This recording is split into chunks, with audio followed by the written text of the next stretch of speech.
My name is Rhapsody and welcome back to Wildfrost. So, I still have a couple of unlocks left to get. One of them requires a 6-kill combo, so I'll be keeping an eye out for any ability to get that here. I'll also be keeping an eye out for the ability to get 60 shell on a character, or just to apply 60 shell in general, doesn't need to be on a single character. Although I know that 50 shell on a single character is also a charm unlock, then 50 allies need to be summoned. I believe that's all I need to do for the moment. 3 options here: Franbat, Noodle, and Madva. Franbat with 3 damage and 8 health restores 3 health to all allies. 5 counter. Noodle with 3 damage and 8 health has Barrage. Again, 5 counter. Barrage is particularly impactful here because it's the ability to get more kills at the same time. Combo, a lot easier to achieve with Barrage. Madva deals 4 additional damage to damaged targets. I'm definitely going to be taking Noodle here, and that means I'm going to be in the Clunkmaster clan. And Noodle, your name is actually Willow. I know. It's a good name. Snoof Bushu, Loki, Sneasel, Spike. Spike with teeth is another way to try and get a little bit more, multi-kill potential in here. Sneasel with the ability to draw 1 when hit seems also pretty nice in general. I'm gonna take Sneasel. I could have probably happily gone with either, to be frank. Alright, battle. Let's go. We've got a Grouchy up here on the top line who has Fury 3, is doing 3 more damage when they are alone on that line. They're definitely going to be one of my highest priorities. I also don't have the trash in my hand, so the Sun Song box is not necessarily going to be impactful for us. It's going to take 3 strikes against an enemy in order to take them out.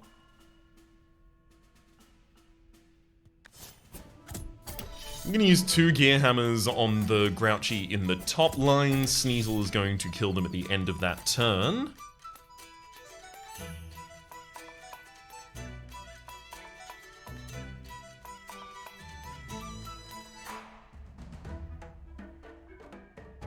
Is Sneasel going to kill them at the... Yeah, I don't think I want to set up combo on these characters right now. But I guess I could try and wait and... No, on turn 2... They'll attack. Fine. So here at least I can Snow Zook this Grouchy to keep them around for a couple more rounds. Possibly set up a double kill with Willow here. That's not going to happen. Winter Worm also has counter reduced by 1 from a charm that's currently on it. Flask of Ink is especially not useful here either. Oof. We do draw back into the Sun Song Ink with the junk still in hand. Glad to see that.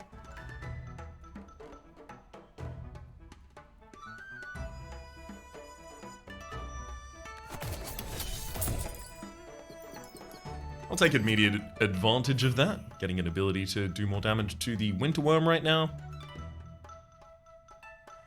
Sneasel's also about to strike a target. That Goblin on the top line in 3 turns' time will run away.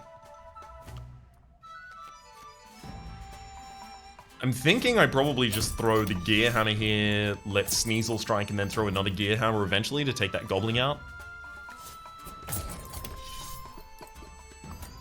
Pop a Junkhead on the bottom line to defend against the Winter Worm, cycle through a hand. Yeah, so basically no combo kills here in the early. Although I will be able to take out the Winter Worm and Baby Snowbow at the same time, should I want right now. Maybe I can set up even more than that, though. So we're about to get a Junk, giving us activation of the Sun Song box here. If I use a lower damage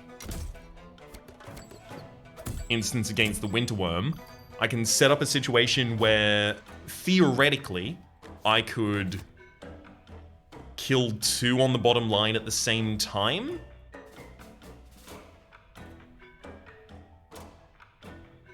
In 3 turns' time? That'd be good. Although if I can get Sneasel to take both of these hits, I can just draw 2 cards off the back of this.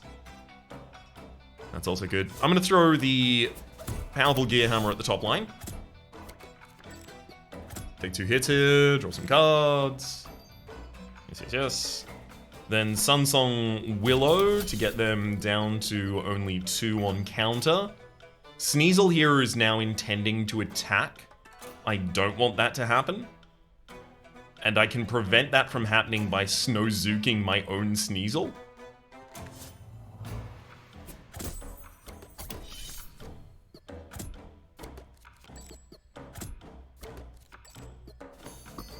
Okay, I could throw it back to deck right now if I wanted to, but Willow is going to kill Winterworm and Baby Snowbow at the end of this round. Oh, I think they're going to do that at least. If I throw a Gear Hammer at the Snow Knight, will it even continue to finish the end of the round? I hope so. I hope so. Nope, they run away. Okay, so in a situation like that, your kill for the boss cannot be the item kill. Well, okay. I'm learning. Gnome Traveler with the opportunity of adding some more junk into our deck as well as a treasure beforehand to possibly pick up something that recycles that junk. Nice, I like it. Ooh, a lot of options here. These are good too. Mini Muncher, destroy a card in your hand, Noomlin. I do quite like doing that. There's a Plinker here with 5 health and 2 damage, loses 1 scrap each time it activates. So you don't want to give Frenzy to this character, loses 1 scrap each time it activates, but you do want to give damage to them or extra health. Bombarda. Trigger against anything that is hit with bomb. The only problem is if I never get any bomb in this deck, this is garbage. And then Berry Basket, just health, restore health.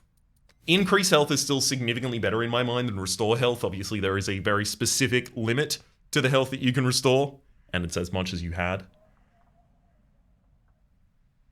But you can increase your health to whatever degree, and I do find, in a way, like, my confidence in my ability to face the Heart of the Storm should not be high right now. Despite the fact that I've fought the Heart of the Storm and I think I've won the majority of the times I've actually faced it, a lot of that has been heavily reliant on escaping the effective health curve of the enemies by keeping my deck relatively lean and having a berry juice in order to grant max HP to a character.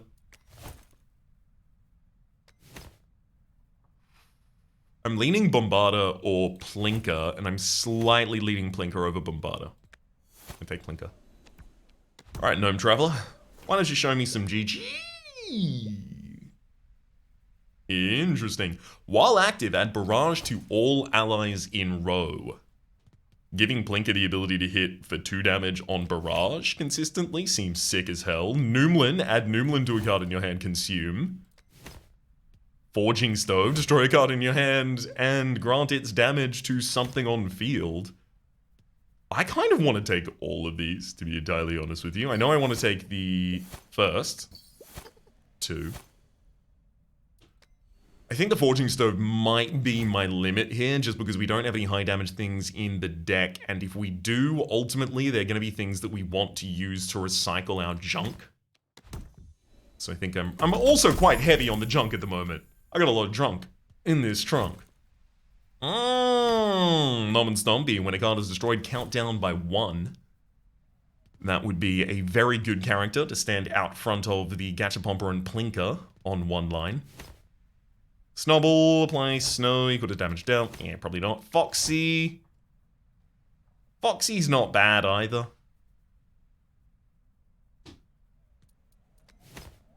I prefer Nom and Stompy in this instance, though. Gives me another frontliner unit that I'm happy to use. Also, Gnome and Stompy I've always just really, really liked. Disproportionate probably to its value, possibly to its value, I don't know. I just really like it. I just think it's neat.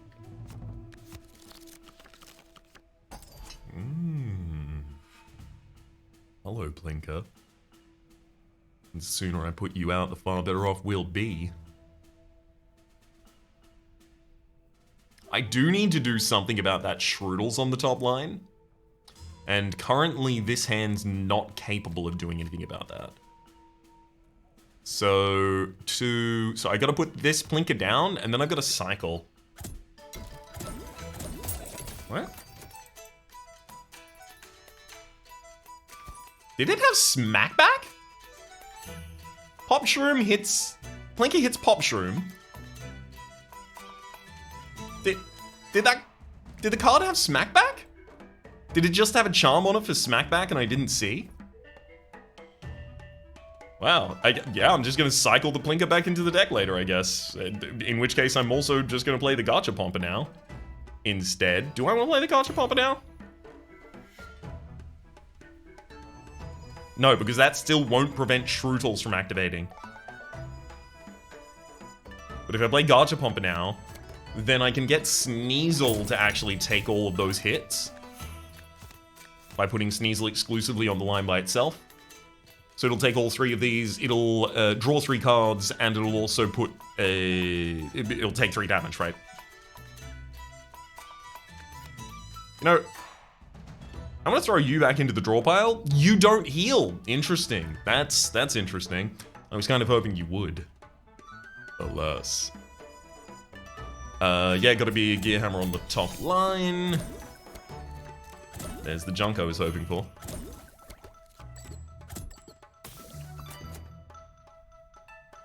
So I could keep Sneasel out for another turn, but it's not necessary to.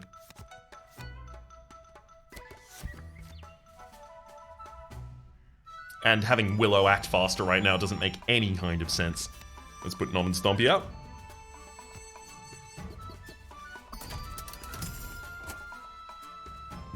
So I'm going to take 4 Thorns back from the enemy here, but I'm comfy with that.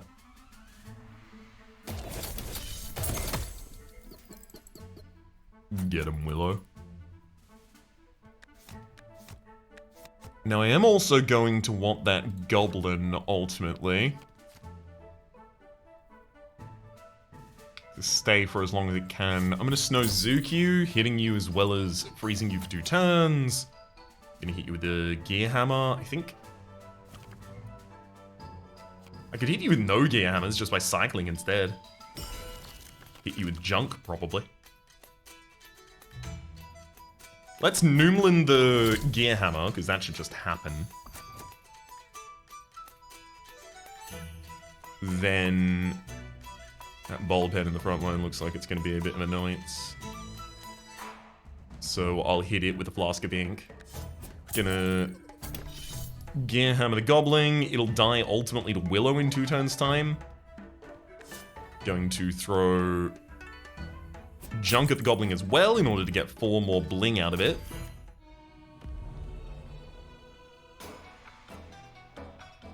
Now if I Flask of Ink Bulb Head, I can prevent some poison.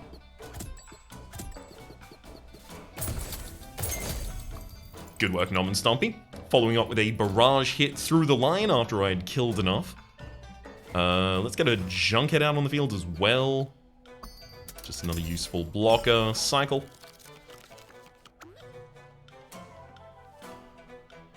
Ideally, I guess I try and equalize the health of the 2 characters there.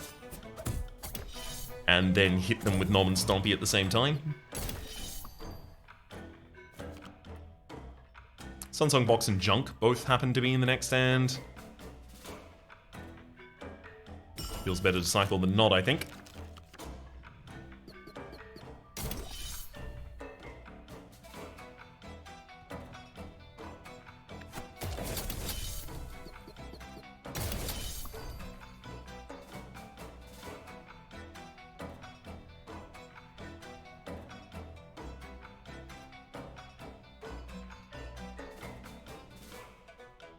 I'm going to Flask of Ink the Veiled Lady, preventing her poison.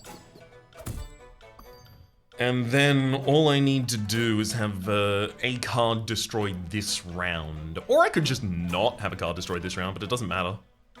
I can do either and it works. So Blinker attacks and destroys, and then that forces Gnome and Stompy to attack with Barrage, 2-time combo. Clear the round. Oh, I'm so glad that the Luminice is not on the bottom line here. I definitely want to go to the Charm Merchant, the Treasure, and the Blink Snail on the top line. Oh, hello. Ooh, Clockwork Bomb. Does 2 damage, applies 2 bomb. It's critical, so doubles its effect if it's the rightmost card in your hand, and it's aimless. There's also just a Scrap Charm. Straight up Scrap Charm. If I just wanted to add 1 scrap to Plinker, probably don't want to do that. Cloudberry Charm, though, for restore 2 health on kill. Very, very, very demonstrably good for a Gnome and Stompy that looks like it's going to be standing out in front of our party a lot of the time. I'm going to take that. I'm going to put it on the Gnome and Stompy that's going to be standing out in front of our party a lot of the time, especially because it's going to have Barrage. If I ever get smacked back for Gnome and Stompy, things are getting wild again. And I'm going to take the Clockwork Bomb. I think it's a great card for us. I don't regret not having the Bombiter at this point, but yeah, I'd still like it. Molten Dip. Increase damage by 2, Barrage, Consume. There's also Super Snower. Apply 4 snow to a target, as well as do 0 damage, but recycle 2 Slapcrackers. They're aimless. Frenzy 4, but they attack for 1. And Portable Workbench. When active, add 3 damage to all junk in hand. I really don't see the versatility of this. To me, it's Slapcrackers or Molten Pop here. It feels like Super Snow would only be accessible in our second cycle right now, given we only have the base junk in the deck and we only have the base junk head for generating more past that point. Slapcrackers is really good synergy with Clockwork Dip. Clockwork Bomb, rather. Molten Dip, honestly, it's fine for us. The Molten Dip hitting Plinker is really good. Molten Dip hitting Plinker is really good. I need another crown. That's something I need. Let's get the crown off of Sneasel and onto Gnome and Stomps. Then get a wee bit more money here so that I can make my way to a shop. Infidoko, Makoko, Porcupine. We've seen this before. We've seen this exact setup before. So Makoko's about to strike the front line for 0 damage here. I want them to do that to my Sunsong box, giving me a junk in hand that I can actually... Sorry, attack my junk head rather, giving me a junk in hand that now I can use to charge my Sunsong box.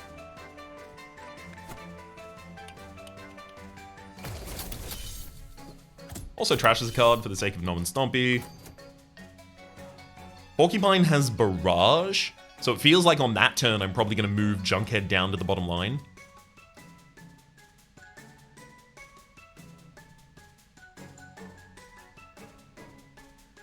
I'm going to Gear Hammer Porcupine right now.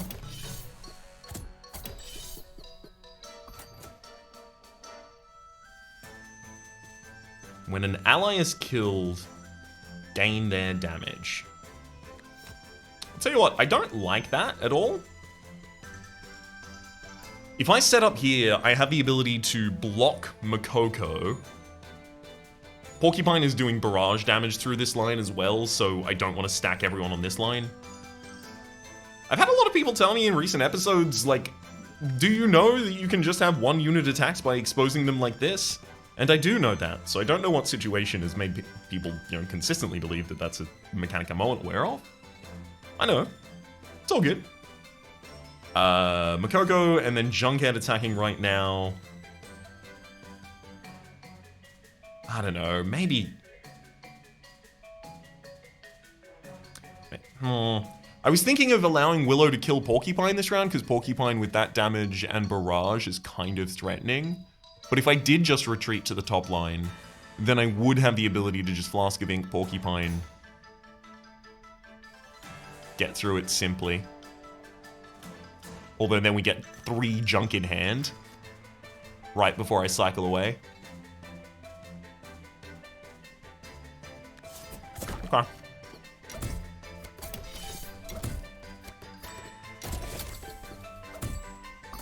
Gnome and Stompy's getting threatening here, getting threatening. I'm looking obviously for the ability to give them... There we go.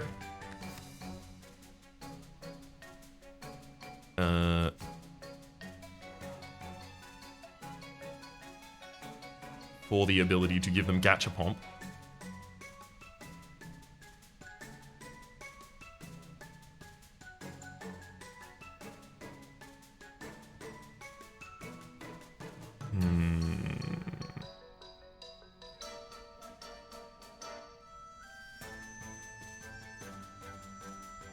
How do I actually want to set this up? Because I do need to get Gachapomper out before Gnome and Stompy attacks the enemies. But those Makokos are attacking every turn, and this one in the front line is, like, threatening now. They are actually a problem.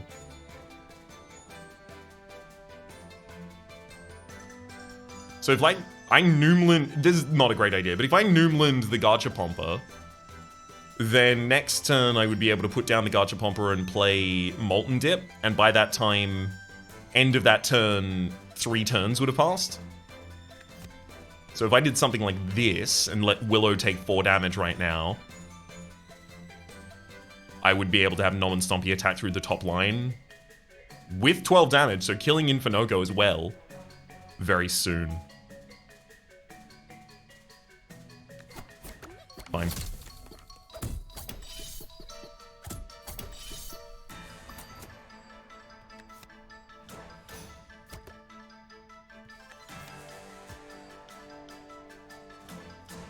So we're about to take 6 damage on Gnome and Stompy, but then I respond by killing 2 units at the absolute least at the same time.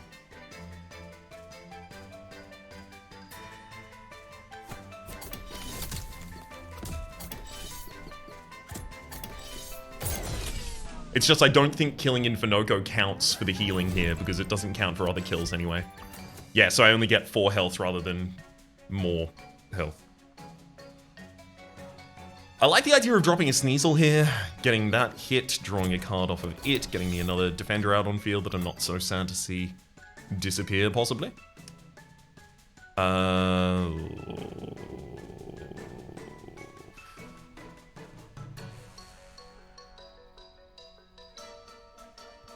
don't love this. So, top activates, then Porcupine activates, then Infinogo activates, then top lack, and then bottom back. So that means if I did throw Gachapompa out to block the first hit, then the second hit, Infinogo strikes Gnome and Stompy and Sneasel, and then the third hit is Makoko takes out Sneasel.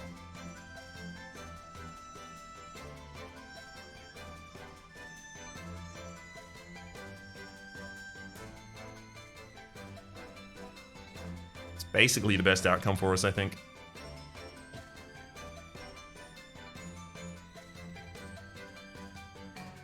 Let's throw a Gear Hammer out there.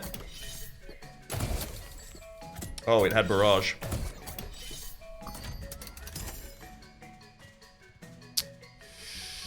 Yeah, it had Barrage. I forgot about that. Okay, there's still a Plinker left in the deck. Obviously not much else on the draw that would save us. Clockwork Bomb would be untargeted. So basically anything that doesn't defend Willow or allow Willow to kill this turn just loses. Nice. So Snowzuking the backline Makoko here.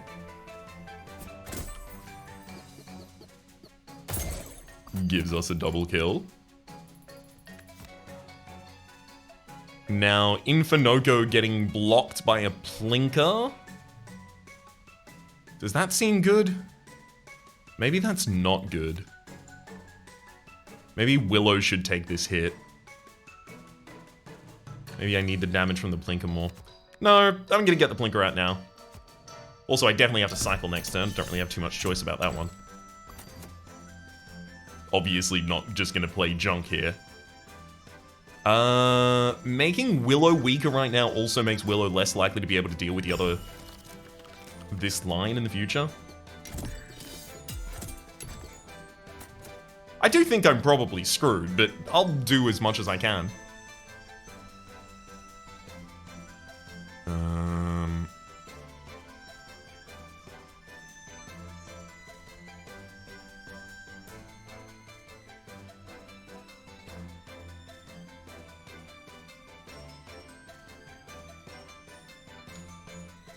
If I Flask of Ink Plinker, I can prevent them from losing the scrap when they attack, giving Infinoko a target to attack, and then Porcupine only does 2 damage, which I still think is the best I can do right now, so we'll do it.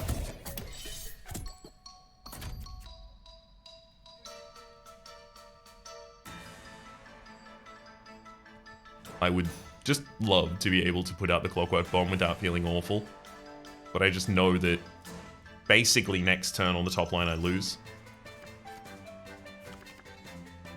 I want to get Junk alongside a Sunsong Box, but even that's not really enough to help us.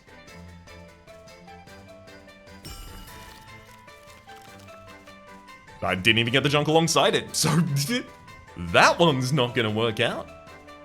Yeah, this one's dead.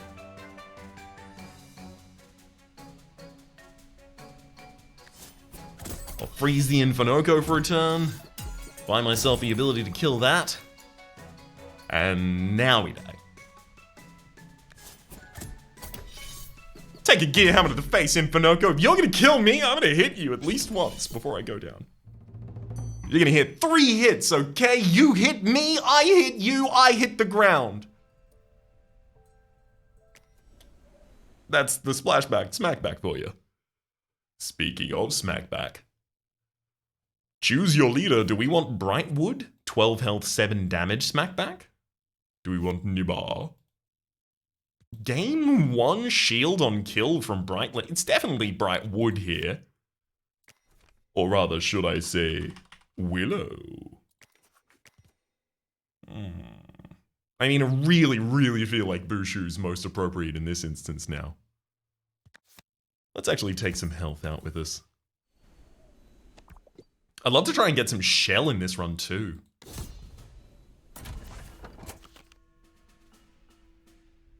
Yeah, I'm not going to say the previous match was my absolute best of all time, but the more that I focus on that part of it, the less resilient I become. And that's what really stops me from being the best I can be. 2 scrappy swords would be enough to take out the wild snoop on that bottom line with its extra damage.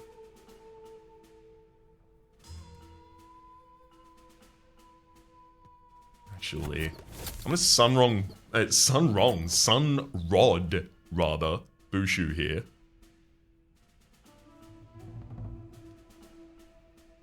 I'm gonna freeze the Snoof. Because with Willow lined up to only take 2 damage to Grouchy, and then Grouchy going to die in response to that, Bushu can then kill Snoof in response to that as well.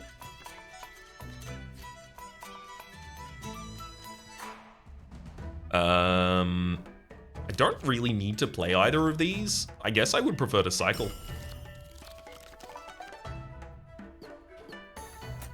There we go. Preparation for Bushu being able to deal an instance of 4 damage could be relevant later. 2-time combo, and we get the healing. Nice, nice, nice. I would just love to see Goblin get frozen up. Winter Worm with the double reduction as well, I love that. Bushu's already lined up to finish off that Goblin. I want to cycle.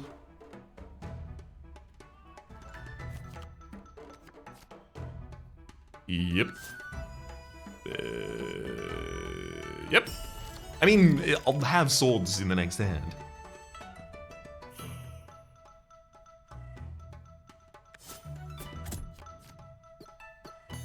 I'd like the Winter Worm on that top line not to really deal that much damage if at all possible to me. Please.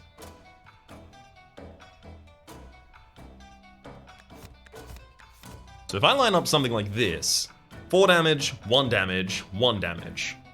All in 2 turns time, they all intend to attack. Also, my Bushu attacks the Goblin in 2 turns time. So all I need to do is lower the Snow Knight's health such that Willow can take them out. So a Scrappy Sword and Flame Water on Willow gives me a 4-time kill combo as well as a gobbling down. No! Snowbo! Snowbo's aimless, doesn't necessarily attack forward. Rude.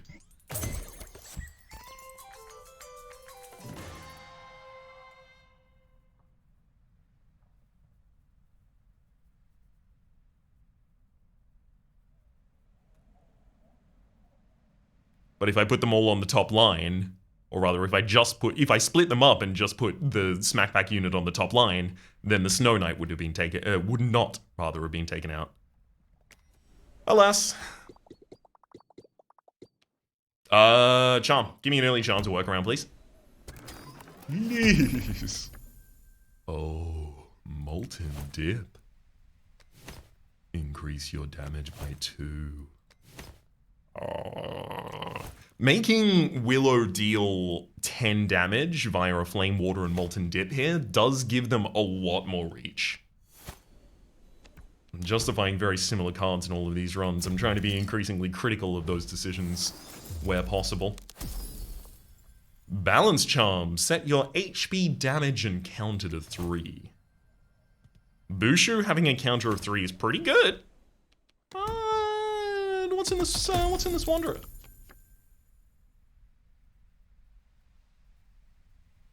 Big Berry, with some additional health on kill, restore 2 health to self and allies in a row. It's probably what I'm going to go with. There's also a Wallop here for dealing 8 damage additional to snowed targets. We've seen Wallop already recently in a run with Snoffle. Bombom is very powerful as well. I do quite like Bombom. Putting a Bombom on their own line as well, having a barrage unit on one line, a smackback unit on another, that is a lot of control of the field. Bushu obviously has the ability to heal Bombom. I'm increasingly incentivized to get heals. Big Berry kind of leads me a little bit away from getting shells later on because it's less shell support than, or less health support than shell would be. Fine, I've convinced myself to take Bombom instead. However, Balance Charm really feels like it should go on Bushu. 3 to all allies, and 3 counter down for only the cost of 1 health. I also don't think Bushu's counter should necessarily be 6 already, but maybe the numbers were played with in other directions, and this is the number they ultimately landed on for a reason. I can only imagine.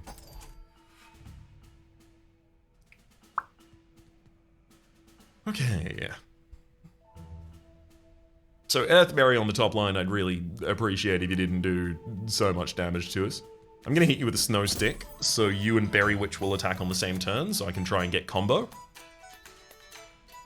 And I'll even let Bushu attack on the top line.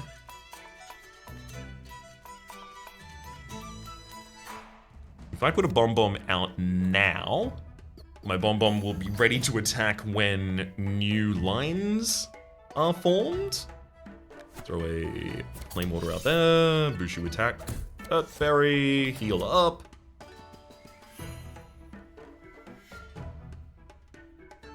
I mean, do I want... Yeah, I want Bushu to act after the enemy's here. Gives me back some health. Okay, so Bombom, you can attack alone on that line. Deal 8 damage to all the enemies and 6 damage to yourself. Cycle right now.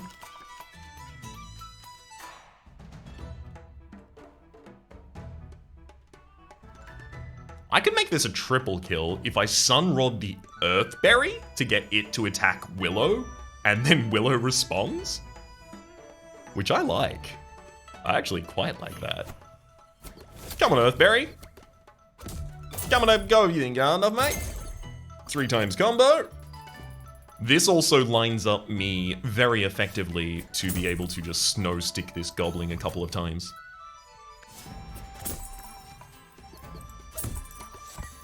Get some health on my team, move Bombom into this line so that I can Molten Dip on the top line, giving everyone a bit of additional damage before the boss appears. There's the boss.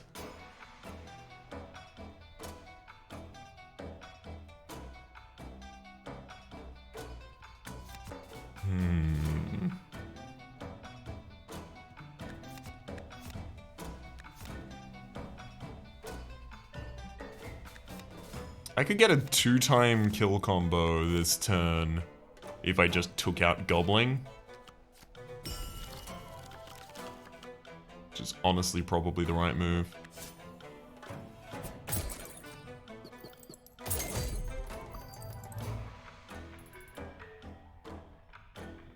Okay. Snowstick the Globbery, another attack, more healing, Snowstick the Globbery. Scrabby Sword, lower its damage still. Yeah, that'll do it. That'll get it done, mate. Hit him with the flame water, buddy. Oh, then Bombom attacks first. Oh, of course it does. Globbery's dead. I've got 151 to spend in the next store available. Seems no matter which direction I go, I run into that store. There's a lot of things I'd like to take from another charm. Versus a treasure? Yep, still prefer the charm right now, please. Ooh! Shelly. When an enemy is killed, apply 3 shell to the attacker. Fungan looks super cool as well. 10 health, 0 damage, apply 2 Shroom, increased by 1 when hit, and Wart, who we've seen before. But Shelly, 100%. I was asking for shells. It's a unit that doesn't, that enhances our other units' ability to get shells via their own damage already. A lot of it seems to work already. Love it. Get a worthwhile charm here, please. Bread charm. Gain consume. So a thing that I only ever want to play once in a fight. Things that I don't want to cycle back to. Things that I'm happy playing once, but don't care about again. I mean, you know, a scrappy sword consuming itself so that I can more consistently cycle back to Flame Water and Sunrod. Right now, it doesn't seem to make that much sense.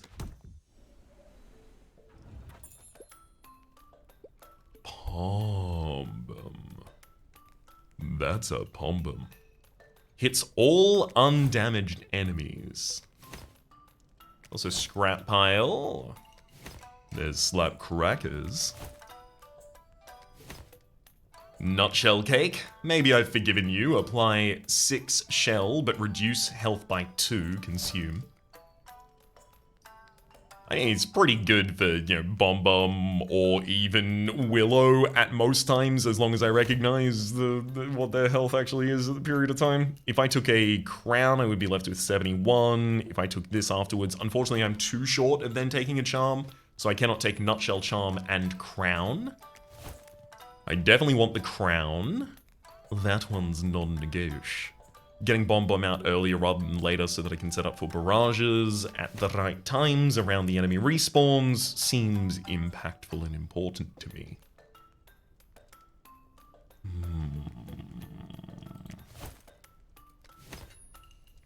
How impactful and important? When the rest of the deck kind of sucks, how impactful and important is it really?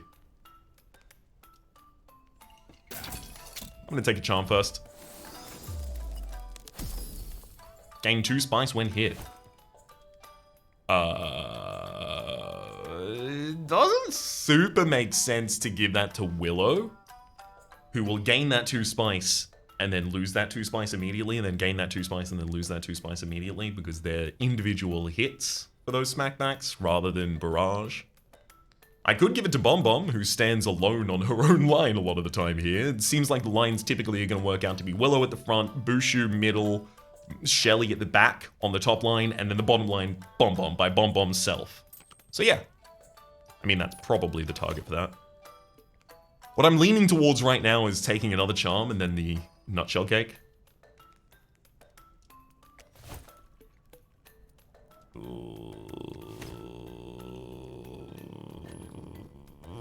I want the Nutshell Cake! It'll pretty much confirm. But then Shelly is basically already giving me the Nutshell Cake's cost. I'm taking the crown. Not happy about this. You can't claim that I'm happy about this, because you'd be wrong. I'm thrilled! Let's go. Time for the boss. Hello, Bamboozle. You hit all enemies, do you? Alright. Right, guess I'll keep that in mind, yeah. Let's Get Bombom down on the bottom line. I mean, I can get 2 damage on all units here. I mean, Baby Snowbo is also going to take a hit immediately. There's nothing I can really do to prevent Baby Snowbo from dying here, unless I wanted Bombom to just get health.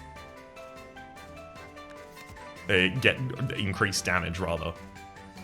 Well, I mean, Baby Snowbo will attack again next turn, and then Bombom would be ready to finish. Actually, that's what I'm doing. Oh, but the Molten Dip is also already giving Bombom enough damage to take out the Windworm on the bottom line by themselves. Perhaps this was less needed.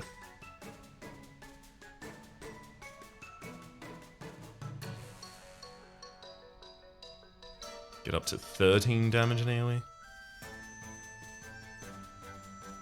I have an idea. I'm gonna Scrappy Sword Bamboozle. Take another hit. Yeah, so Bushu's about to deal 5 to Bamboozle.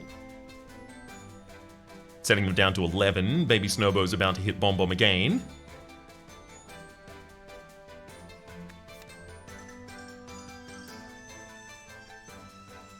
And then next round, Bombom will attack. Yeah, this is actually really good. Scrappy Sword Bamboozle again. Not that that was really necessary, I guess. So Willow smacks back against Baby Bamboozle rather, sorry. And then Bombom kills Bamboozle and the Winterworm.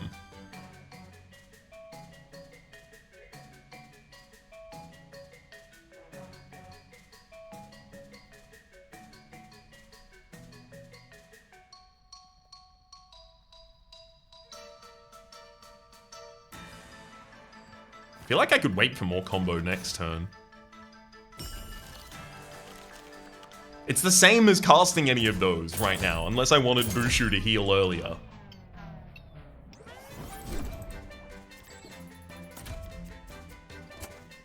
Okay. Shelly needs to be developed onto the field.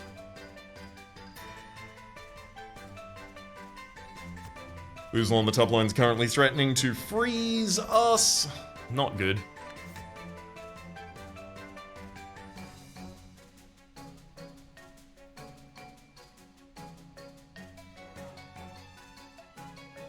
So's the Wild Snoof directly behind them as well, though.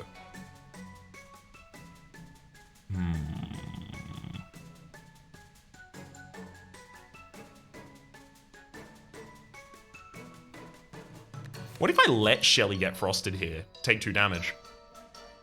I don't need Shelly to have health or be unfrosted. Then that gives me the ability to cast a Scrappy Sword at the Snoof on the top line, and then another Scrappy Sword next turn to take it out.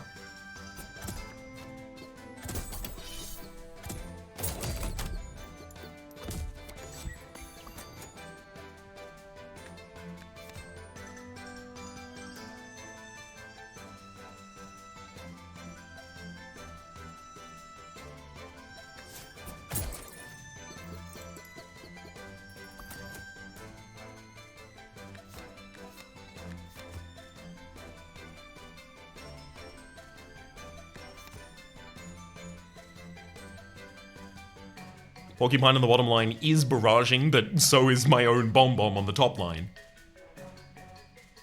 If I really wanted, I could try and throw a Woodhead to block Boozle's attack and then just let Bombom respond, killing both.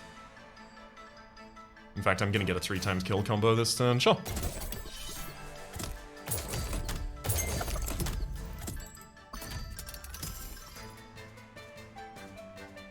Bushu's currently attending to attack for 5 damage. Cycle. The fact that none of you have... what's the word I'm looking for here?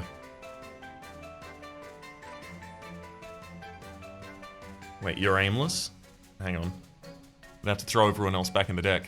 So aimless, you attack me, I attack back and kill you. You attack me for 6 damage, I attack back. You attack me for 6 damage, I attack back.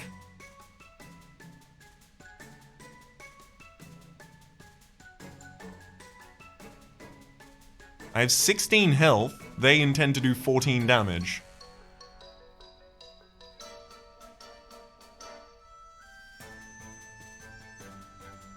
Okay, if I Scrappy Sword Bam and let Bushu attack this turn,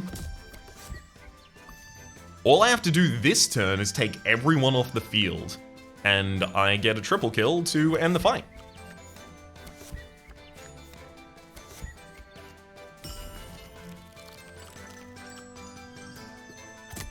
One down, two down. And it's in the middle of the enemy's attack pattern, so I really thought they were going to continue.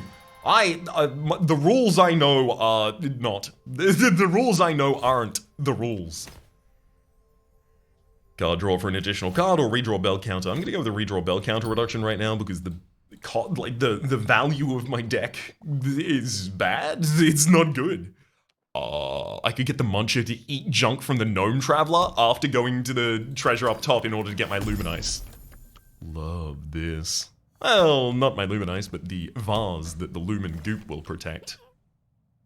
Mimic. Trigger when an ally in the row attacks. So, sure, I could put that behind Willow. It seems significantly worse than my Bushu and Shelly currently and Bombom. It really feels like none of these want to actually be in my deck. Which is really scary. Because now that means I intend to go to this Muncher and feed you two of the best cards in this admittedly bad card full deck. Jabjote with Aimless and the ability to attack an additional time on the top line. I just don't think that's going to be particularly relevant.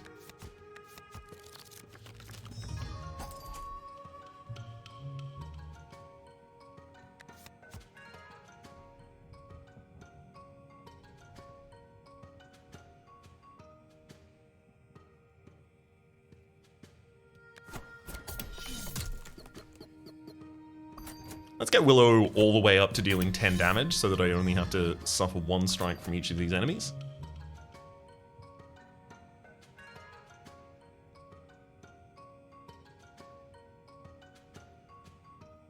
Now, unfortunately, to get the most out of this, I do need to take another unit off field. I'm going to take Bushu off field in order to put Shelly out.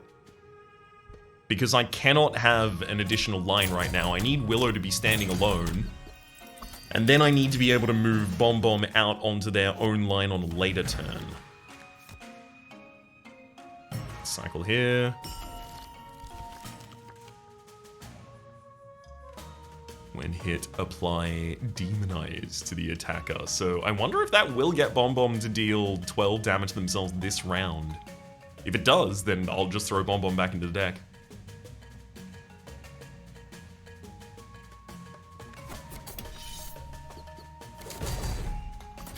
Mm-hmm.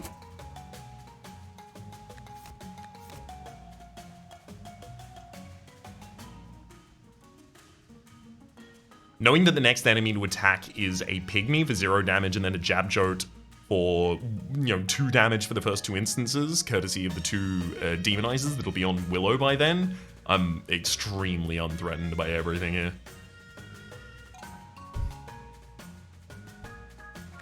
However, I set up on the bottom line.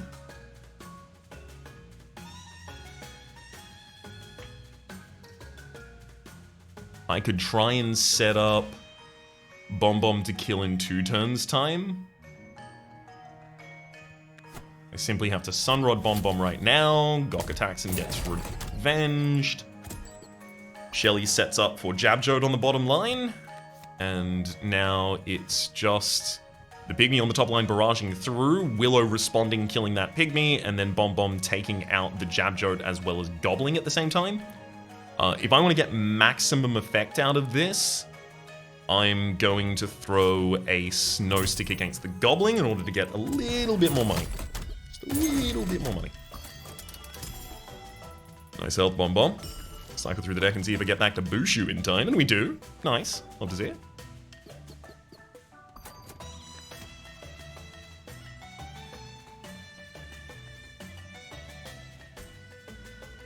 I'm gonna Sunrod Bushu to get health out of my units as quickly as possible here.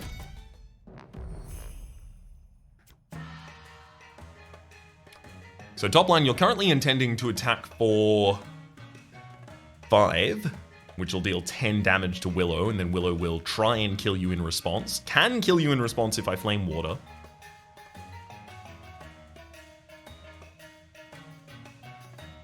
I'm gonna do that.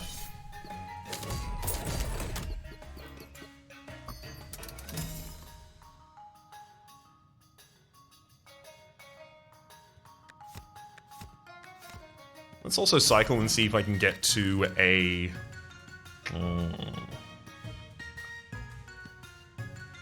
I couldn't.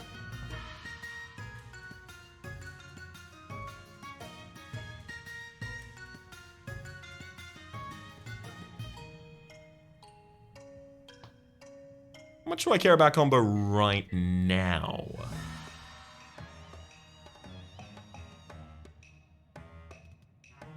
To my own mind's eye, very little.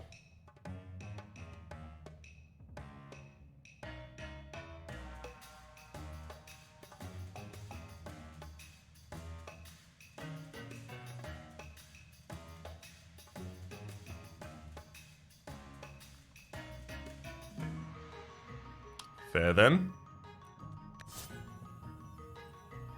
I'm going to Flame Water Bombom.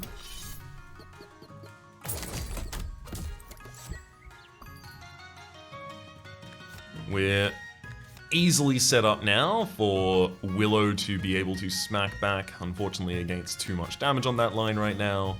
So I can just have Bombom defend on the top line against 4 incoming damage. Jab Joke gets destroyed. Yeah, and we're just casually working our way through these enemies. Neat. That works. Now I can happily freeze Muttonhead to my heart's delight, as there's no one here to inflict the effect of your demon eyes on me.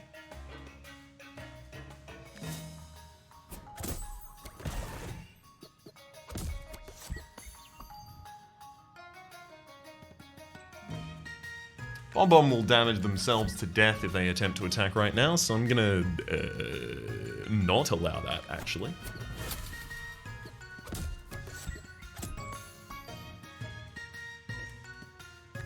More freezing than Muttonhead. Cycle for a Scrappy Sword, and then a Snow Stick will finish off. Not the world's best combos there, certainly. I mean, the opening was pretty comfy. Very end. A little less so. Sure. Ooh, how thin do I want this deck to be? Depends on, I guess, the value of this treasure. Pink berry juice. Buddy. Now you're speaking my language. Yep, there's no way we don't take the pink berry juice right there. Muncher for removing a Scrappy Sword and Woodhead from this deck, making it much easier to cycle back to just these 6 cards, including a pink berry juice. Yeah, let's do it. Get out of there, Woodhead and Scrappy Sword. And then show me the Charm Merchant. Bite Box. When hit, deal damage to the attacker. Gain 3 shell on kill. I don't think it's capable of actually gaining shell on top of its scrap. I'm not certain, but I don't think so. Pomegranate Charm.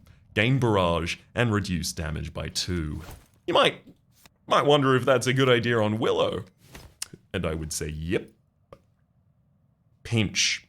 Gain draw 2 on kill. Buddy.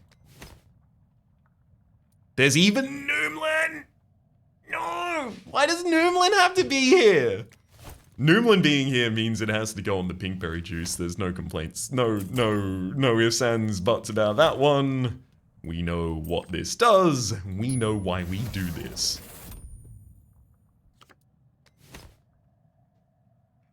Which means now I have to decide whether draw 2 on kill or pomegranate charm are better here. Draw 2 on kill just getting me back to pinkberry literally constantly seems ridiculous.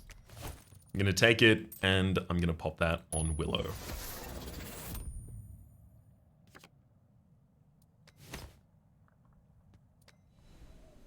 There were so many good choices there. I think there's a bunch of routes there that are good and successful. I hope to have chosen one of them. There's that berry juice.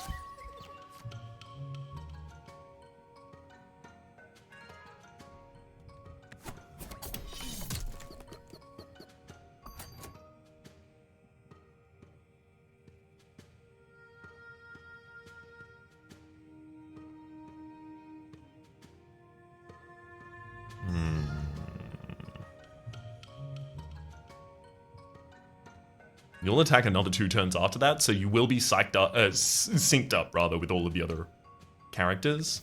Put Shelly out on the field.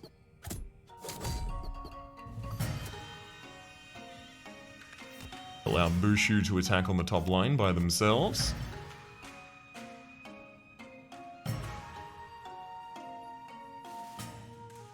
I don't actually want to freeze any of these enemies. I do want them all to attack at basically these times. So Woolly Drek is apparently a unique case where they eat the ally, absorbing their HP and damage and effects before attacking for some reason.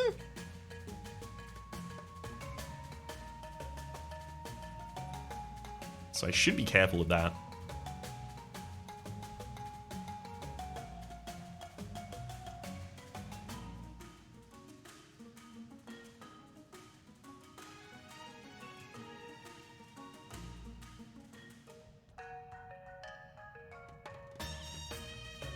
Maybe I slow down Shelly with a snow stick rather than one of the enemies right now.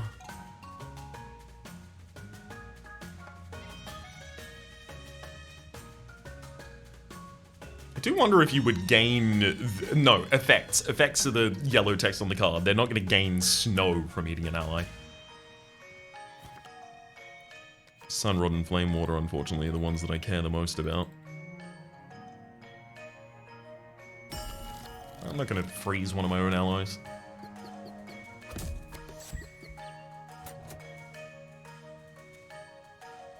So I have to throw Bombom back into the deck right now, I believe.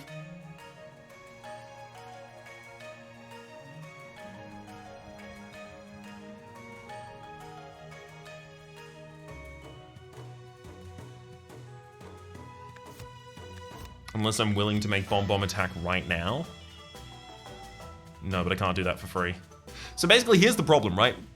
Bigfoot on the top line's aimless, so they'll only strike Willow in a situation where Willow is the only target that they can strike. If they do strike Willow, however, Willow only kills in a response where Willow already has Flame Water played on them, so that they're dealing a total of 10 damage. Then it goes to the Woolly Drek, who eats a random ally, eats the Grumble, gains 3 health and 2 damage, and then attacks Willow and just gets attacked back. That's basically all that ends up happening there.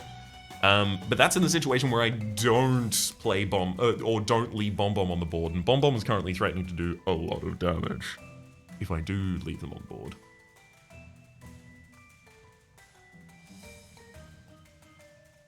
It's just I also don't want Bombom killing my own units, so really I would have to move these behind here, but then Bigfoot's aimless and is not necessarily targeting Willow anymore, which immediately removes all of the things that I wanted.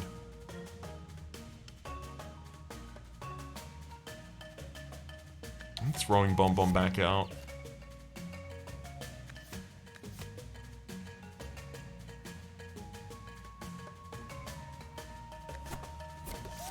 Doing health to Willow.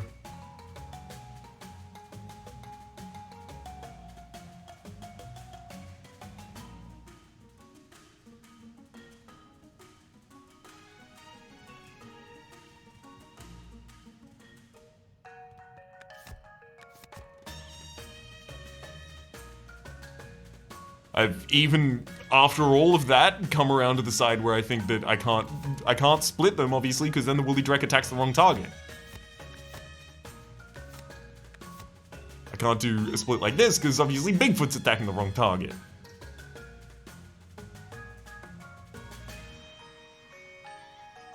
So I have to snow stick Bigfoot. But then Woolly Drek can eat that, gain aimless, and target the wrong line. So I have to do all of that after snow sticking Bigfoot on the top line. I don't like that at all. Wait, hang on. Woolly Drek? You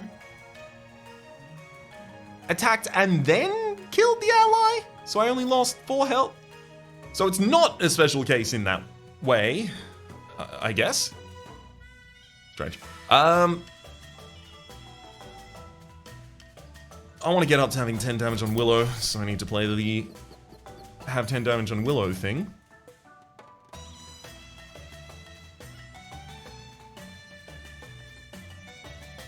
Scrumble on the bottom line is intending to attack, but doesn't really have anything it can do against us. I'm gonna snow stick the Goblin. Willow kills on the top line, draws some stuff. Bushu heals. Other allies, unfortunately, not themselves. Paw Paw is going to attack Willow and then die in response.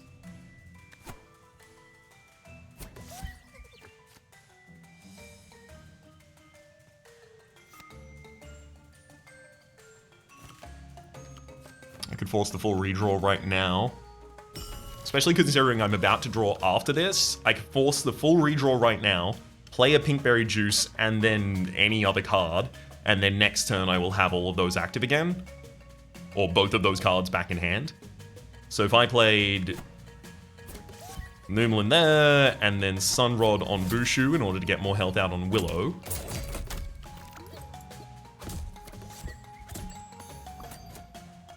I draw back into Bombom. I forgot that I discarded Bombom, I guess. Oops.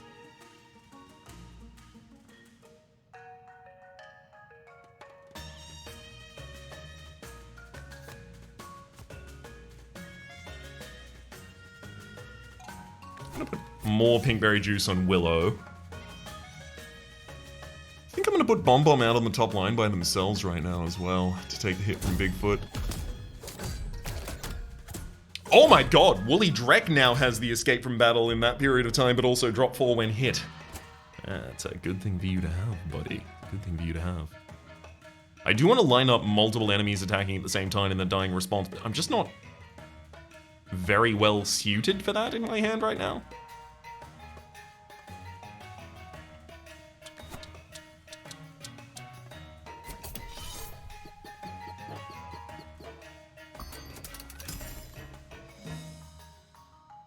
Let's cycle with the same understanding that at the end of this turn we basically just get back the 2 cards we played.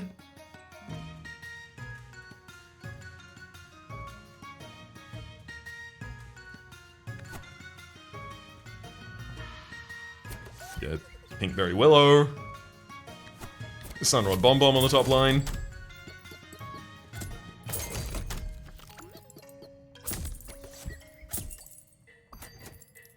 Grand.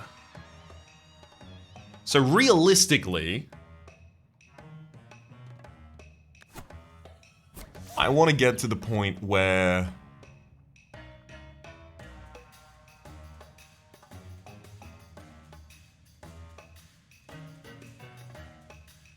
I can kill as many of these on the same turn as possible. I mean, realistically, like, if I could prevent the snow coming out from Bigloo, which is going to be very difficult, but if I could prevent the snow coming out from Bigloo on Willow, then I would be able to basically just take everyone else off of the field and collect combos. Because everyone's attacking on a 2 right now, right? So I'm trying to think, how do I benefit as much as possible from that? Maybe that's a fool's errand at this point, and really, like, Bombom just goes back into the deck soon, and I start snow sticking the Woolly Drek on the bottom line, because it does give me money every time I strike it.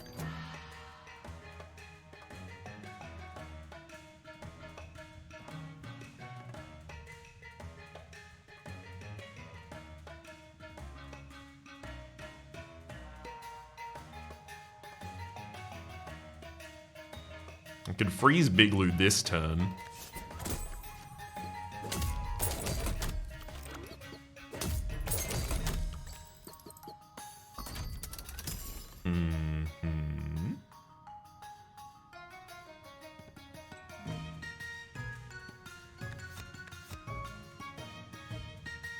I like this split right now. Throw another Pinkberry Juice on the top line. Bombom's not going to die by attacking these enemies, so I use Sunrod to force Bombom to attack early, so the Woolly Drek doesn't get its attack off and run away.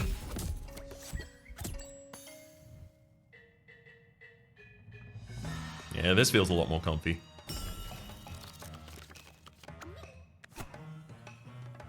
I like the reliability of these draws as well. Very homey. Sunrod Bushu to get some more health out on the field. Having Bushu, like, a Sunrod away from activation at all points of time is sick. So this is a very unfair kind of deck for this point in time. Is this unfair enough for the end of the game? If it gets Lumen Goop and puts, Lumen Goop on the Broken Vase, puts that on Numelan Pinkberry Juice, possibly dupe of the Pinkberry Juice, possible removal of other cards, all of those will help it become a lot more impactful than it currently certainly appears to be, at least in my mind's eye. Redraw, and it only feels appropriate to let Bombom take it out. Get him, buddy. Big hit. For the big Lou.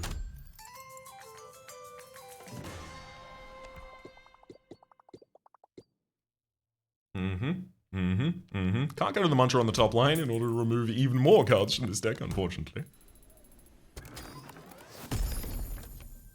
Yeah, it's gotta be the Lumen Goop. As much as I want Blaze Tea, there's things I want there, but Lumen Goop. Alright, so now what do you got? Molten Dip doesn't increase the in-play size of the deck.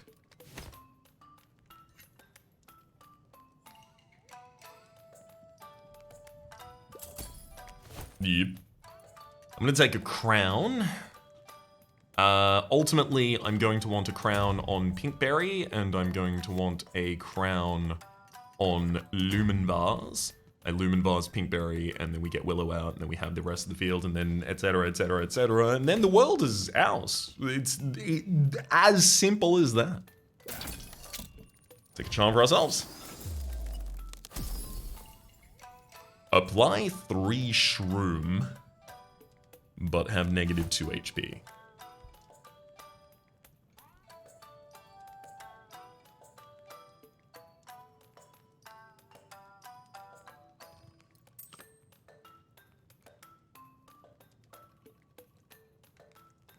Do I really want to poison people with Willow? I mean, the 2 HP isn't a bad thing. It's not that difficult for us to overcome. I could have Shelly poisoning things, but it really does feel like the person who's got smack back and draw and kill is the person to do it. Either that or Willow. Sorry, Willow. Willow or Bombom. I'm gonna hold off on the moment. Buy the Molten Dip. You've always got to buy the Molten Dip. Not investments or... yeah, none of the original meaning of buy the dip, only buy the Molten Dip. And I guess tobacco chewing dip, if that's your kind of thing. That has its own concerns, but I don't know, I'm not your boss. I'm not your parent. Do what you want. If you're young, please don't actually. I am now your boss or parent and do not smoke. Guess it's not smoking, right? It's chewing dip. Alright. We've got Shelly and Bombom still here to go out on the field. Putting Willow on the bottom line is a very, very easy way to get Shrootles to just die. Right now.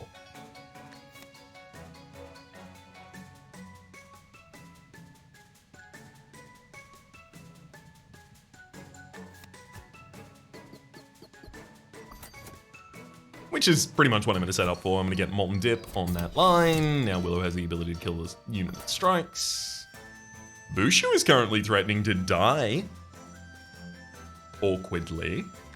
If I let Bushu attack this round. As Bushu will either hit the Thorns of Shroom Gobbler or possibly be target to the poison this round from the bottom line. Unless they get poisoned twice? Well, see, Shrootles would have to hit the 50-50 3 times in a row to hit Bushu in the backline for this to actually be a problem for Bushu. You know what? I just believe that's not going to happen to me. It didn't.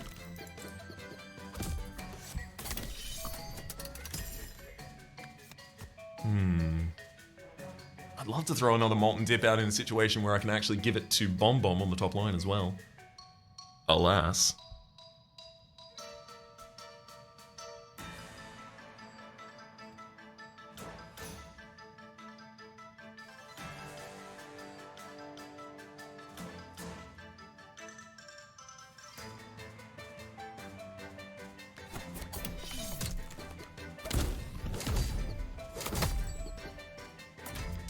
I'm just going to be throwing Bombom back into the deck soon.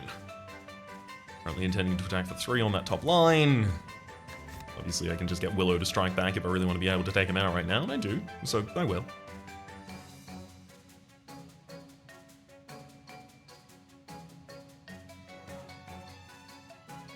Cycle right now. That is a lot of additional health.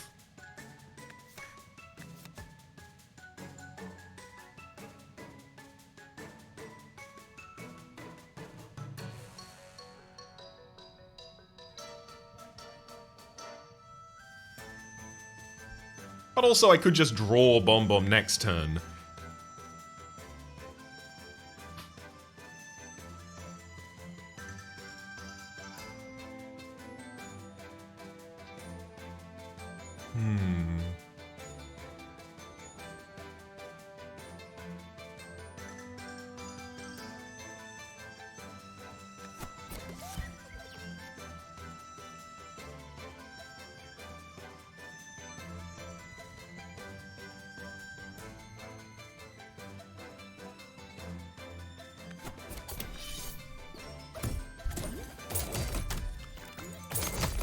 Two-time combo.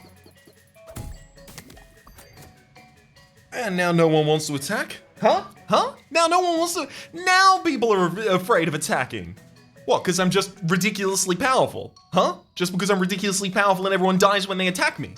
Oh, cowards. Bushu's gonna get us some extra health here. Love to see it. Bushu knows what's up.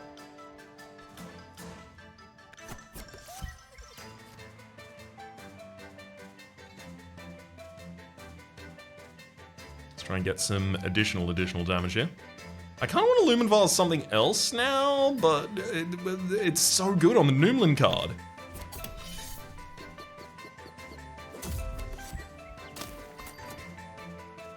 So Shrootles is about to attack. In fact, if I put Bombom out there, Shrootles will hit Bombom 3 times?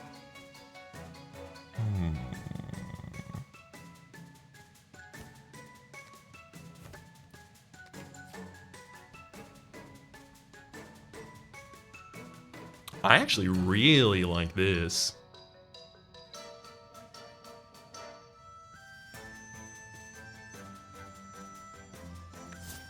I'm gonna slow one of the truffles on the top line.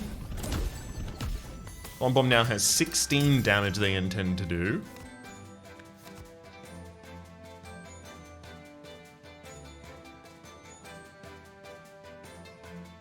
And now if I cycle and give Bombom Flame Water for additional damage, as well as some additional health, obviously, keep him around. Then I can get Bombom to murder that top line for us. Just wholesale.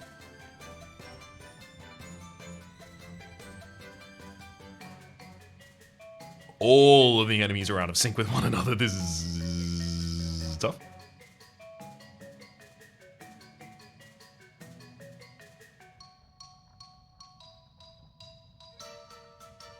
I'm going to Snow Stick the Shrootles here to make it attack at a 4 speed, which a lot of other things are attacking at right now. And then on that top line, I probably want Bombom to finish off those 2 this round, just because the Pop Shroom's going to destroy itself.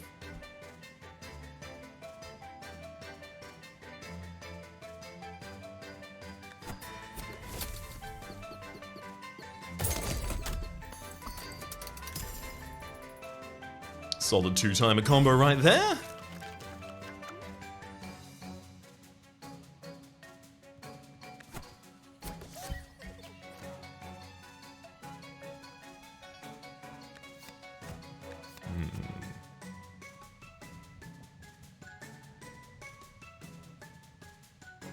I'm gonna Lumen Vase Sunrod so that it counts down by 4 now.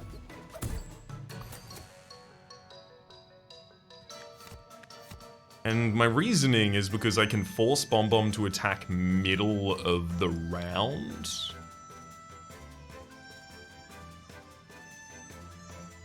Also, Bombom's ability deals 6 damage to self and allies in row, rather than actually targeting that ally, so I don't think they would be responded to by Willow here. And the Sunrod Bombom.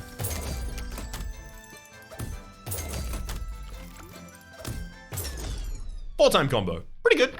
Pretty good. Not the 6 that we need in order to unlock more stuff at this point, but still pretty good. Card draw +1, just in case I get another card in the deck. From some sort of a Shade Sculptor. I'd really like a Shade Sculptor at this point. Man, it really does feel like so many cards in the deck. Like, if I gave Consume to something, I can already decrease the size of this in-play deck. What do I find in a treasure position that actually really infuses me more than the possibility of a random charm? I actually can't think of anything right now. I'm certain there are things, but there are also a lot of charms that are quite good. Like Fury 3. Fury 3. Deal additional damage when you're alone in the row. You know who's very commonly alone in the row when they attack? That's right. The enemies. Because I've killed all of them with Bombom, who was previously alone in a line by themselves. See, I worked it back in the other way. Go for the battle.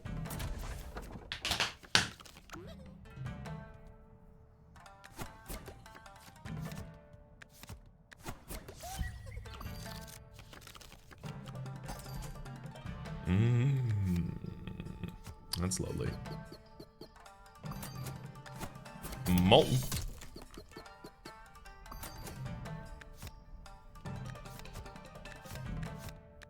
And then I want to go Molten again.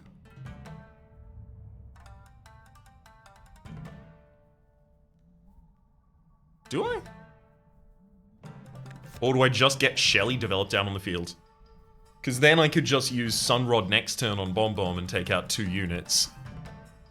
And Bombom would even get healed for it. Okay.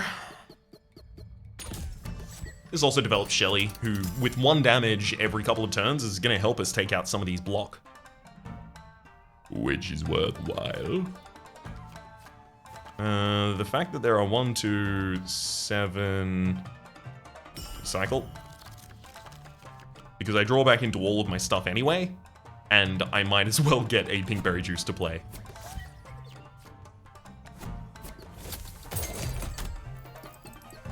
Two-time kill combo for the top line there. Ah, the crab's attacking aimlessly here. Interesting. How do I feel about that? I hate this crab on the top line. When hit, gain teeth.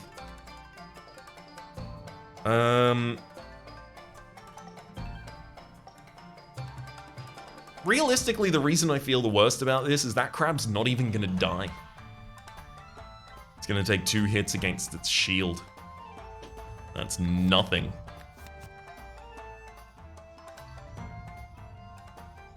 In fact, more than anything, it makes me just want to freeze that crab. Shelly then removes the final shield from it. And now in 2 turns' time, this crab attacks Willow and dies in response. This crawler attacks Willow and then dies in response. That's true. That's how the world works. That is how the world works. From A to Zebra to the worms in the dirt.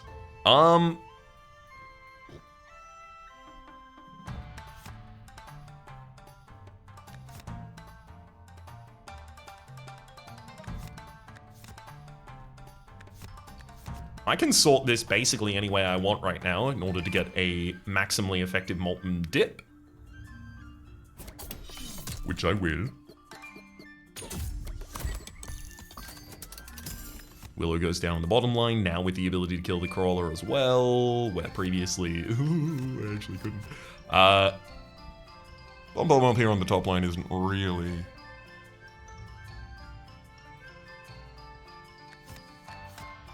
I mean, realistically, I could even just get Bombom to do this on the bottom line by themselves right now. And that's a triple kill. Whereas currently I was planning to get, what, a double kill?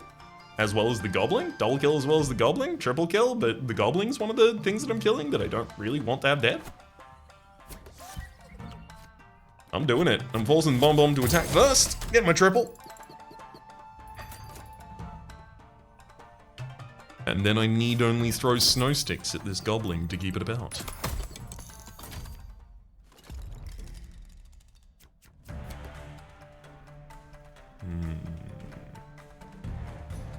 Now, unfortunately, the crab on the top line is intending to attack. If Bushu attacks back after I snow stick the crab on the top line, I would kill them, but I would also lose Bushu. So here I want to snow stick something else. Probably.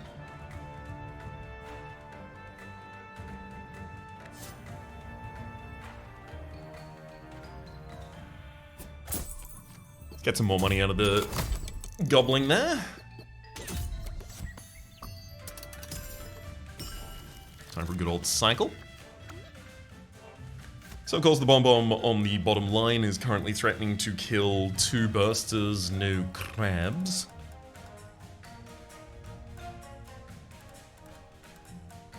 Willow doesn't actually have the ability to hit anyone unless they smack back. So I could totally just let Willow clean up these bursters in a couple turns' time. As like a combo thing.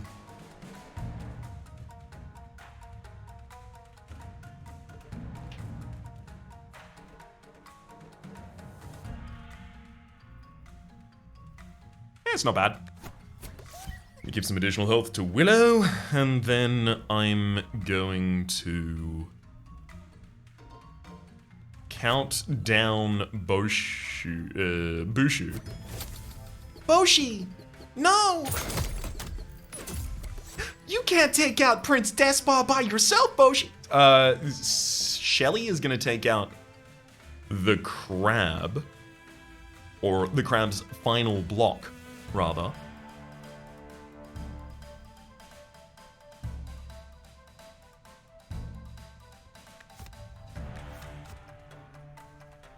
And then I want someone who can kill all of them on the same turn, which is again going to be Bombom here. Man, Bombom's just really good. I'm going to cycle in order to get the Lumen Vase as well as Sunrod available.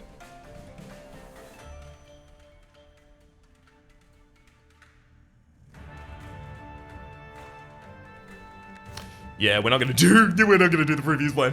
We're not gonna do the previous plan because I just realized it was a bad plan, as it turns out. It was a plan to allow Bombom to get haze on them and then attack my own units. Not letting that happen. Yeah, Burster, you can put that haze on Willow all you like and it'll just die in response. Completely fine. Then I would also like the crab to die, so I'm gonna use a Sunrod on Bushu. What?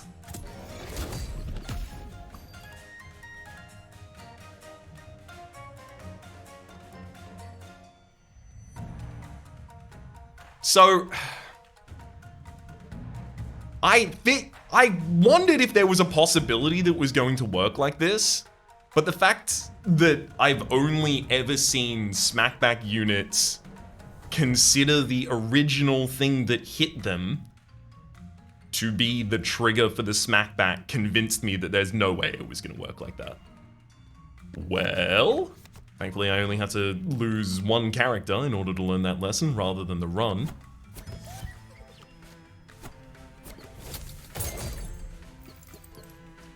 Ultimately, quite a cheap price to pay.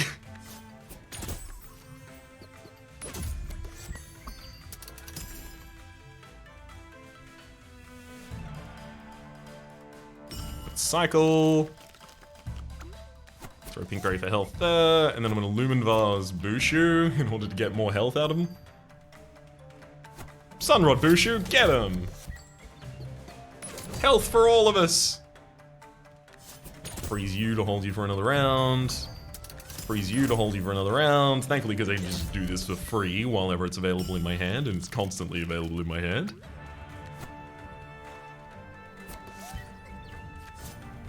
Squeeze you for another round. Oh, freeze you for another round, actually.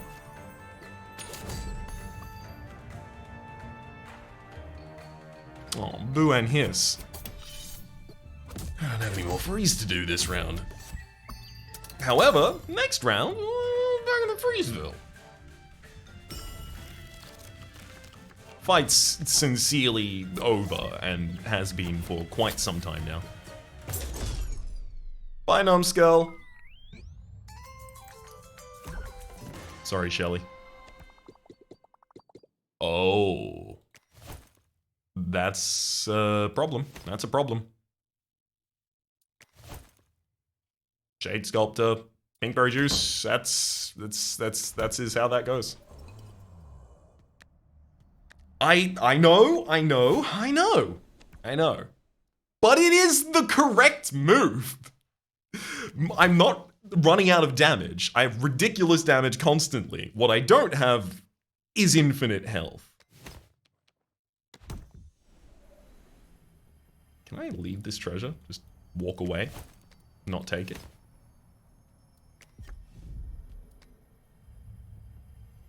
Doesn't look like it. Berry Blade's not bad.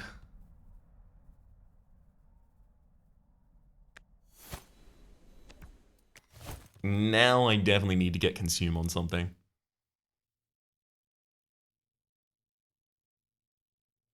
Less health and apply poison to the targets. On Bombom doesn't seem too bad. Getting Consume on... Well, hilariously, I think putting Consume on the Lumen Vase is probably the best idea.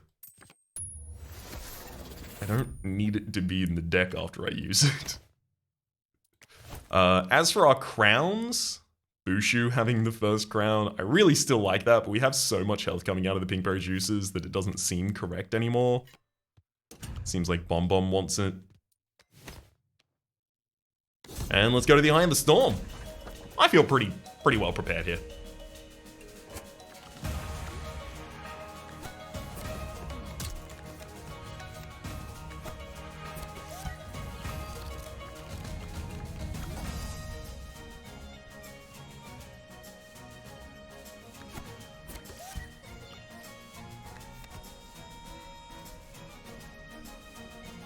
I don't really need Bushu to have good damage. Like, I could just Molten Dip 2 times on the top line and be pretty happy.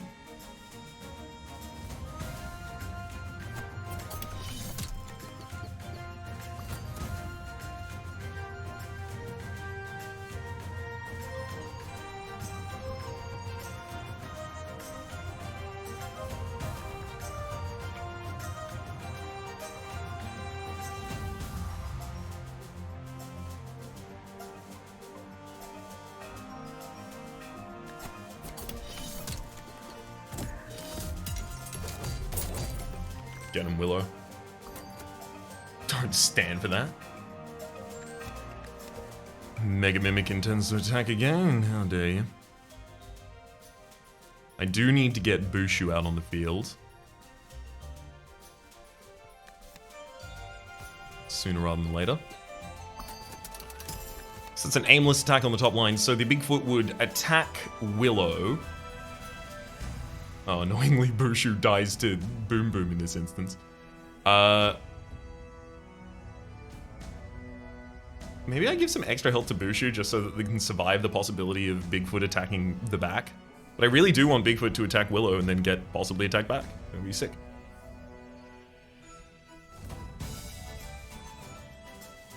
I don't have Noomlin on a damage card, so I can't take out Mega Mimic and then reorient our board.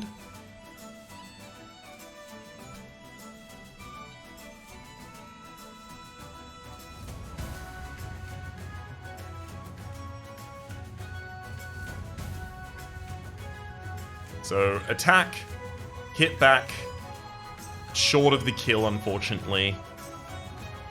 Well, the fact that we're short of the kill on that line is probably a really good reason to just get Bombom to deal with that themselves on the top.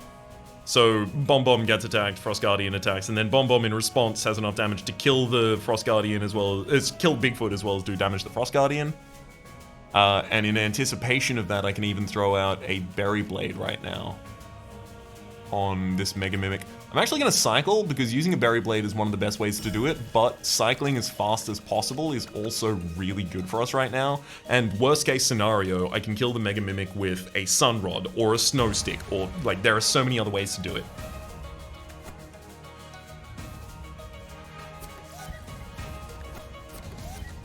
I want to get back to them cards as soon as possible, please.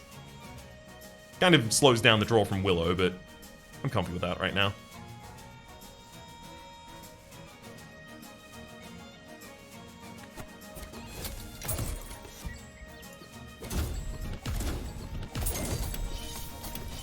Two-time combo. Let's get Shelly out as well, so I'm starting to get some more shell. Neat. Got a Bushu here, what attempts to attack for 4 damage, and if you do so, Plum now only has 11 health, and all allies does not mean self. We can see because Bushu doesn't heal themselves and hasn't healed themselves the entire run, so Plum attacks Willow and then dies in response here. And then Shelly will attack the top line Frost Guardian. I'm going to cycle. I am now going to expend some extra charges trying to make myself more resilient to mistakes.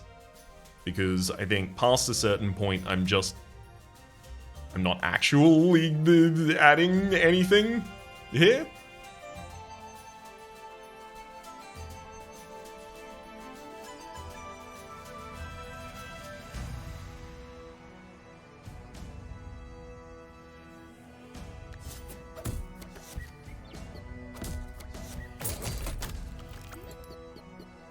Great draws. Okay. Let's increase the health of Bombom yet again. I'm trying to do 25 damage on that top line by yourself, Frost Guardian. What are you doing up there? I don't have much block for you. You do 25 and then I respond? That's actually pretty bad for me.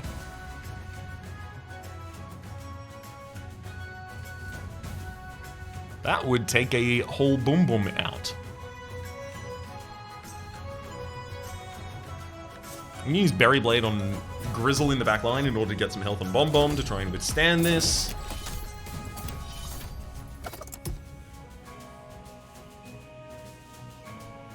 Also, I don't know what gave the impression that I don't know that you can disable reactions with Snow Stick.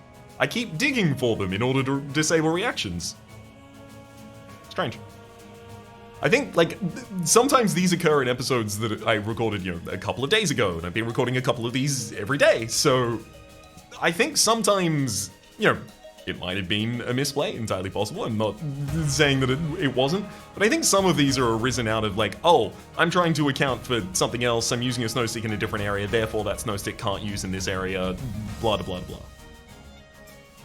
I do like the idea of getting a Snow Stick out on the spike wall here so that I can actually afford for Bushu to attack it. Also some nice extra health right there.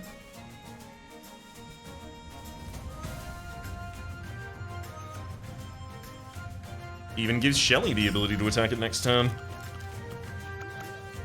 Loads of damage.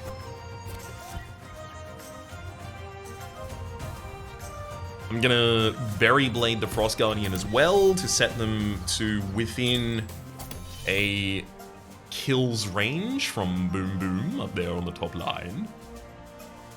Now, if I don't play that this turn, but play that next turn, I can get a triple kill.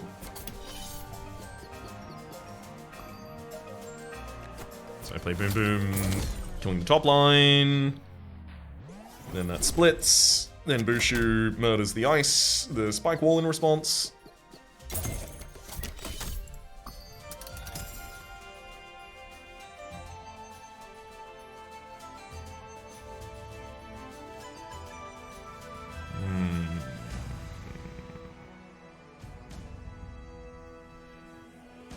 I'm gonna cycle first. Yeah. But my entire body is asking me to take Bombom off of the field and just start letting Willow deal with everything.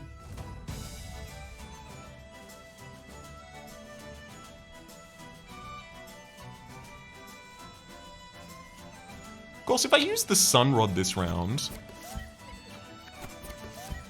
I could get a triple kill anyway, rather than just having to wait for smackback constantly.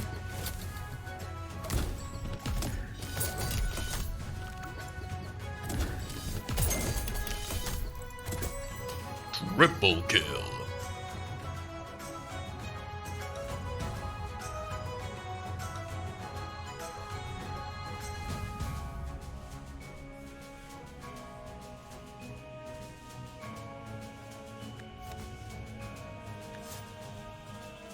First, Bombom need to go there, and then... Ooh, wait, hang on. None of that works.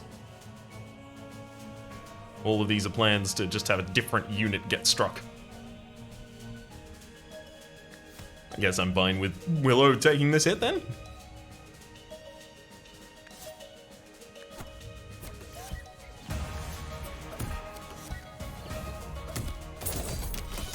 Because it doesn't happen until I smack back, so I do still get to strike the enemy.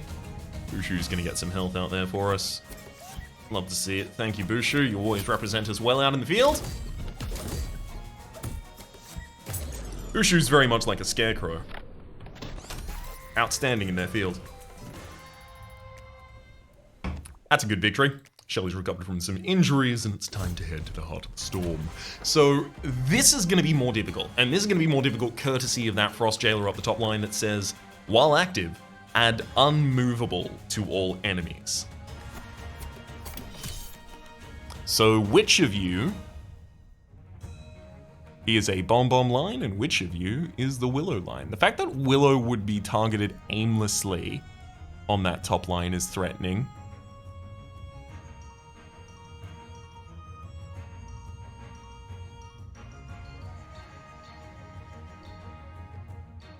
This bottom line is also slightly more common on attacking. 256 are the counters on the top, 246 are the counters on the bottom.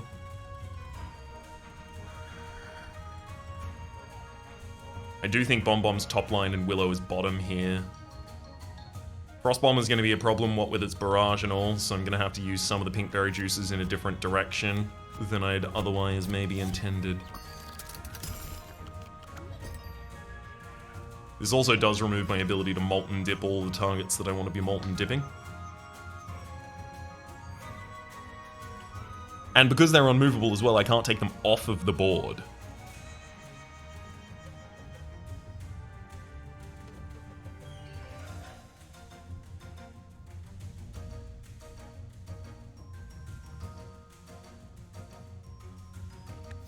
I'm gonna have to put Bushu out.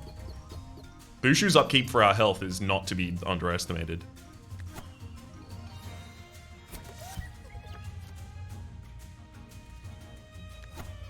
Let's throw Molten Dip on the bottom line as well.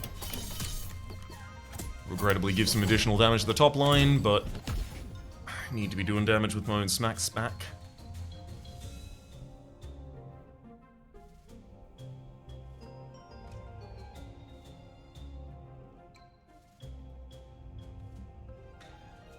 Bushu is about to heal all units by 3. Bombom's already got the ability to heal by that full 3. But I am wondering if maybe I want Bombom to just strike through at the moment. Start removing the Frost Junker especially.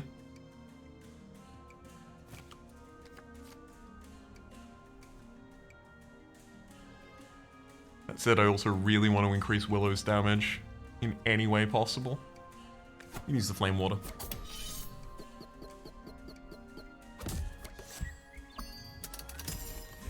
Got a cycle. The true health of this deck is going to be represented by how well I can consistently cycle. Unfortunately, Shelly definitely can't go out on the field this turn.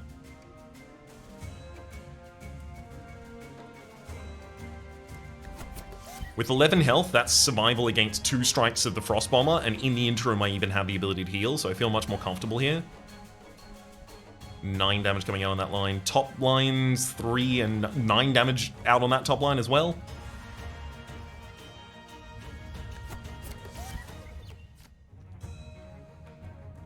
Let's drop a Molten Dip.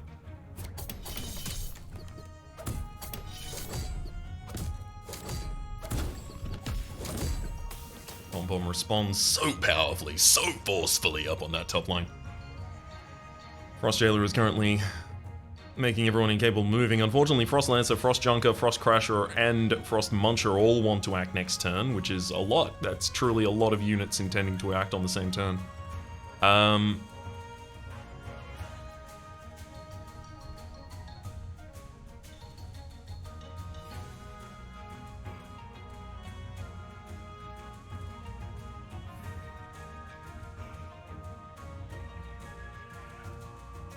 I think next turn I lose Bombom, and I just have to be okay with that. I'm gonna Sunrod Bushu in order to get some extra health out. So yeah, next turn that Frost Lancer on the top line is threatening to kill Bombom, and then the Frost Junker, Frost Crusher, and Frost Muncher will all attack Willow, who will respond. Unfortunately, I don't respond by killing any of those. Well, I actually do kill the Frost Junker on the top line. That's good. I'm gonna play Shelly.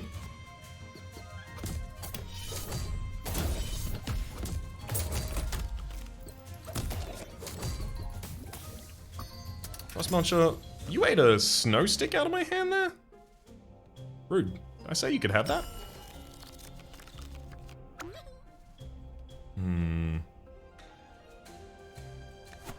It's gonna be a Pingberry Juice for both Willow and Shelly here.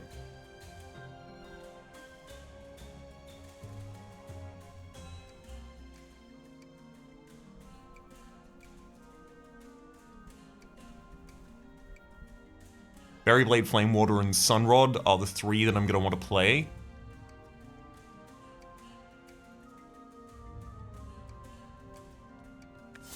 Berry Blade, the Frost Crusher. Bushu also attacks and heals our party. This turn is incoming 13 damage against a unit that has 24 health, leaving us with 11. Do I want to cycle early? Because I'm not getting cycles this turn from the kill. If I'm not cycling early, what I'm doing is using the Sunrod to get Bushu to attack sooner.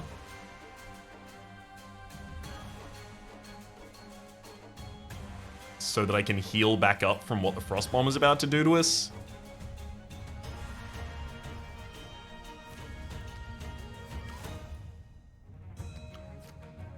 Or I could just cycle and have access to a lot of those cards next turn. I cycle. Excuse me.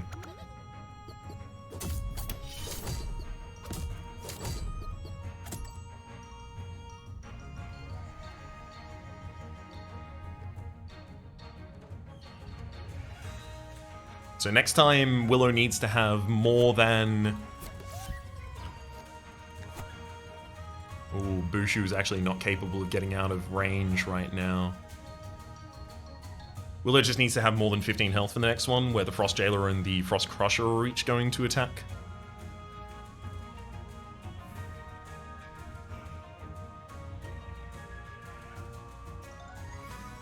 I'm going to throw a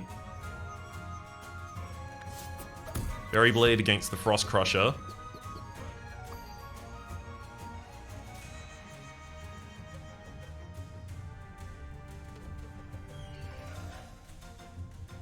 And I definitely have to Noomlin first at least.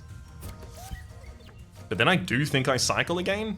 As much as I want additional damage on Willow. And as much as every point matters. Oh, actually no. I Sunrod Bushu, forcing Bushu to attack first. Then Frost Crusher is going to die in response from Willow here, so I get the draw. Drawing us into our next deck cycle, which is much better for us. This is good, this is good. I don't like the Frost Lancer on the top line that it's intending to attack in a couple of turns here.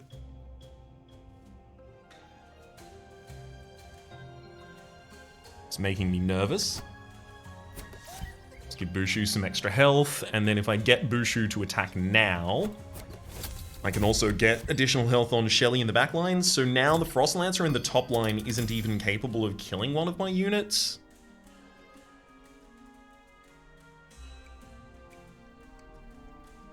incoming damage to Willow, possibly up to 16. However, it's possible that the Frost Lancer hits either of the backliners and then the Frost Bomber with the barrage strikes through. So, not thrilled about that. Freezing the Frost Lancer on the top line in order to keep them away for a single turn here doesn't seem like it would be great. But it might end up being the play.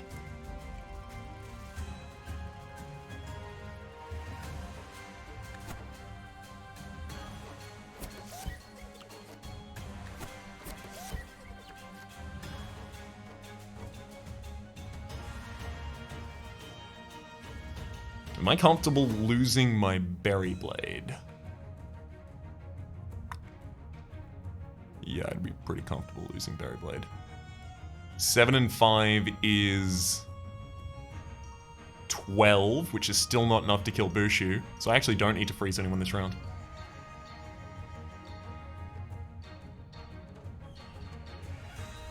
I'm going to elect instead to act faster with Bushu here, getting even more health on Willow again.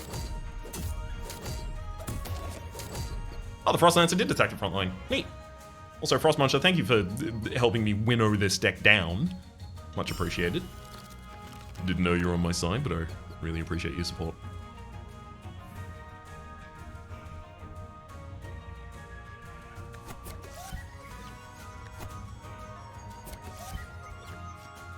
I'm gonna Flame Water Willow as well.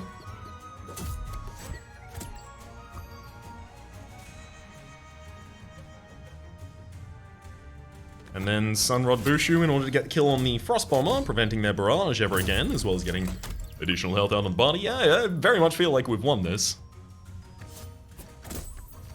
Let's freeze this turn so that I can get a full free cycle. Oh, look at those Noomlins.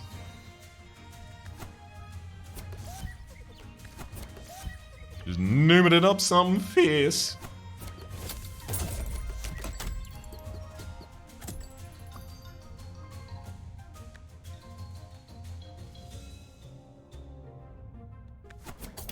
Yeah, the fun of this all is that target's still aimless, so I still have to consider the HP of my other characters on field. Cycle again.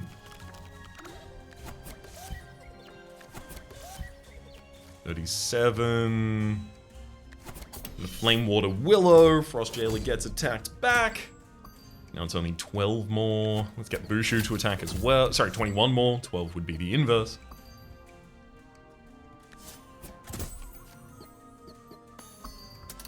Another cycle, please. Even more health for Willow if you've got it. The fact that I can get Bushu to act every round effectively, if I really wanted to. With that sundial, the Sunrod is so ridiculously impactful.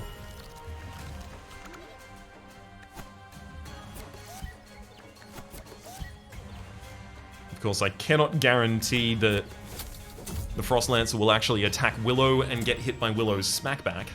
Unless I put Willow on the... Ah, right, of course, because now they are movable. They were previously not. Get him! Get him, Willow!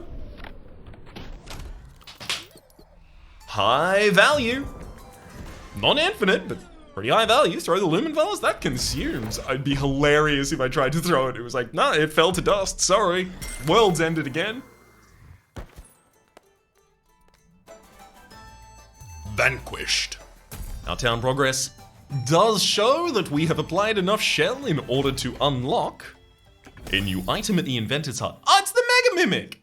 Okay, cool. Trigger when an ally attacks and lose 1 scrap. I would love to find a way to get that more scrap.